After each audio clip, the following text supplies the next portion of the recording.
रसवर्षा श्री कृष्ण महिमा, page number 58, 5 8, दुआ number 19। Shri Radhe Leeladhar लीला करें, भरी भक्तन को भाव, चतुर शिरोमणि सुख लहे, चढ़त चौगुनो चाव। लीलाधर श्याम सुंदर बाल कृष्णा लीला करते हैं और उनकी लीला का लक्ष्य एक ही होता है, भक्तों के भाव को भरना। गोपियां चाहती थी कि हमारे घर आकर के हमारे माखन दही दूध को आरोगे, क्योंकि देने पर तो वो मुंह बिचकाता है कि मेरे यहाँ 9 लाख गऊ हैं, मेरे यहाँ कोई माखन दूध दही की कमी है जो मैं तुमसे लेके खाऊं। ये ठाकुर की अता थी और गोपियों के भाव को भी पूर्ण करना था, उनको चोर चाल के दर्शन भी कराने थे, उनका भोग भी आरोगना था। इस तरह भक्तों का भाव भरते हुए लीलाधर लीला करते हैं। लीलाधर लीला करें, भरी भक्तन को भाव, चतुर शिरोमणि सुख लहे, चढ़त चौगुनो चाव। चतुर शिरोमणि श्याम सुंदर स्वयं सुख पाते हैं और अपने भक्तों को सुख देते हैं। चौगुना चाव ऐसे चढ़ता है। ऐसी लीलाएं सिवा कृष्ण अवतार के किसी और ने नहीं की। वत्स चरावन जान लगे बन, करी गही लकुटी दाऊ संग ग्वालन। अब श्याम सुंदर 5 वर्ष के हो गए, बछड़े चराने जाने लगे ग्वाल बालों के साथ।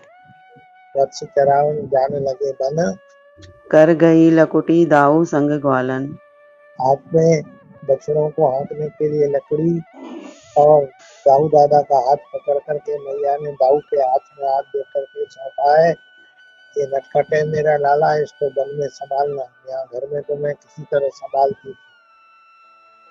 और ग्वाल बालों को लेकर के अब बछड़े चराने गए।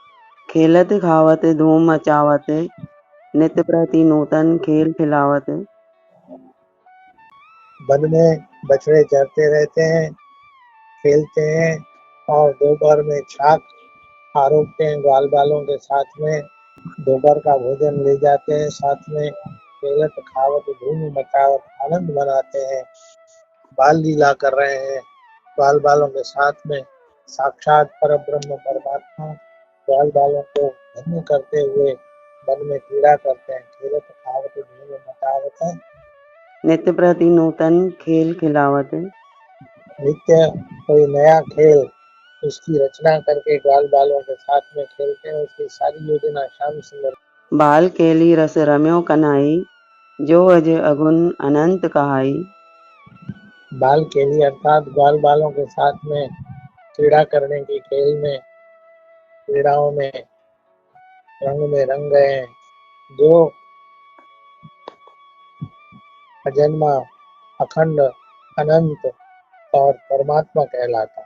मोरन के संग कबहू नाचत, नृत्य निरखी मोर हूँ लाजत। सावन के महीने में मोर पंख फैला करके वन में नाचने लगते हैं, तो ठाकुर भी अपनी कमर में अपना पीताम्बर बांध करके अपनी दोनों उंगलियों से उसके पीछे के छोर पकड़ करके मोरों की अदा में नाचने लगते हैं, जैसे मोर बन करके नाच रहे हैं। श्याम सुंदर का नृत्य देख करके मोर भी लजा जाते हैं कि ऐसा नाचना हमको नहीं आता। नृत्य कान को अचरजकारी, केकी निरखी मारत किलकारी।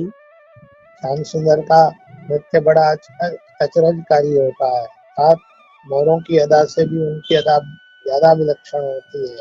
देख करके मोर कूकने लगते हैं, किलकारी मारने लगते हैं। ग्वाल बालों को ये दृश्य देख करके बड़ा आनंद आता है। अति चंचल बानर की जाति, देखी दशा अचल है जाति।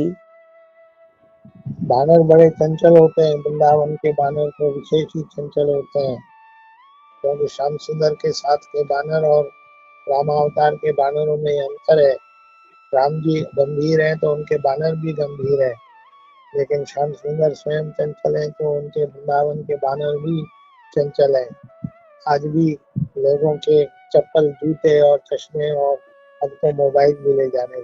यह आनंद चिरकाल लो बरसत, दर्श लोभ आयो कपि करशत। इधर मोर नृत्य करने लगे, उनके बीच में श्याम सुंदर नृत्य करने लगे, ग्वाल बाल देख करके बंसी बजाते ताली बजाते उस ताल पर मोर और श्री कृष्ण नृत्य करने लगते। लेकिन बंदर जो है, जो पेड़ों पर बैठे, वो पास में से ये दृश्य देखने के लिए, एक बंदर जो है उतर करके पेड़ से नीचे आ गया। बंदर को देख करके मोर पंख समेट करके भाग गए। बानर निरखी मोर सब भागे, सूत समाधि लोग जन जागे। एकदम मोर जैसे पंख समेट करके भागे, मानो समाधि सी टूट गई। एक आनंद का नृत्य हो रहा था और सब मानो समाधि से जाग गए। ग्वाल बालों के ताल और बंसुरियां बंद हो गई। ग्वालन मन खिसियायन अति, कपि का आंख दिखाई। गुणकी परस्पर खीजत कपि, तब चल्यो पलाई। बाल बालों को ये जो आनंद का नृत्य चल रहा था और एक समाधि सी लगी हुई थी, वो जब रस भंग हो गया तो ग्वालों को खींच लगने लगी कि ये बंदर नीचे उतर आया और मोर सब पंख समेट करके भाग गए। नृत्य बंद हो गया तो बंदरों को घुड़कने लगे, डंडा पकड़ करके घुड़कने लगे। बंदर तो बंदर, बंदर इनको घुड़कने लगे। आखिरकार डंडे लेकर के ग्वाल बाल बंदरों के पीछे जो है वो उनको भगाने के प्रयास में लग गए। राधे राधे बाबा जी। राजे